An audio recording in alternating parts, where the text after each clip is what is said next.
Complex world, complex problems. And critical thinking is empowering kids to come up with innovative solutions to real-world problems.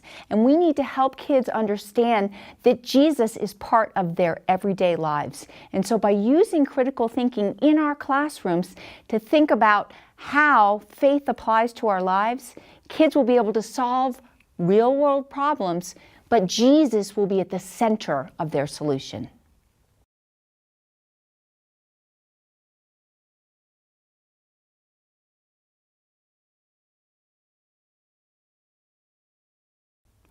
Kids today often say, just tell me what you want me to do. Tell me what the answer is. And unfortunately, that doesn't work in the 21st century.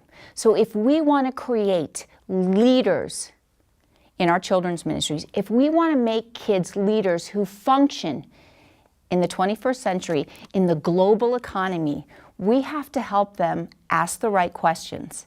And as they lead, gather people together, take all the responses to the questions that they ask and build something new. Because critical thinking says that you take existing knowledge, you combine it with new knowledge, and you create something incredibly new. Because creating is the highest form of critical thinking. So, if we're producing critical thinkers in our children's ministry, they will not be the one person with the right answer. They will be the person that facilitates the gathering of tons of information and takes that, mixes it together, connects the dots, and creates something that's transformative and wonderful.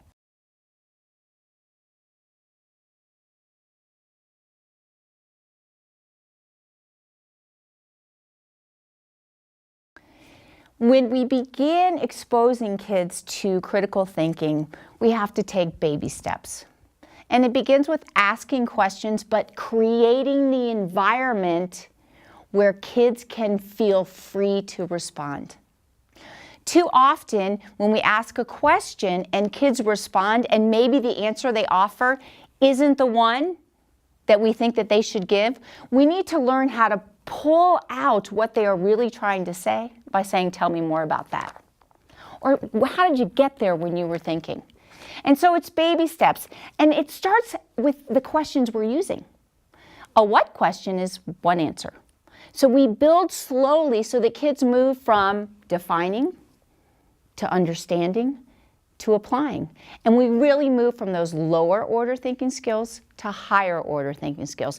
Now this is going to be pretty uncomfortable for us as leaders because we want kids to come up with one right answer and probably the one that may be written in our curriculum book. However, we serve our kids best and we are learner-based when we allow them the opportunity to respond in a multitude of ways. The other thing that we need to remember is this. Ask the question and pause. Give kids time to think. Too often, we only wait 2 or 3 seconds and we fire the question again. That doesn't work. And here's why. In kids' brains, in the first 1 to 2 seconds, the question is just getting in there. We need to allow time for it to travel to the back of the brain, and then their brain will get cooking on an answer. So it's going to be uncomfortable for us. And here's the thing, kids may respond with answers that we don't know how to respond to. So start with baby steps and really look at what you're asking.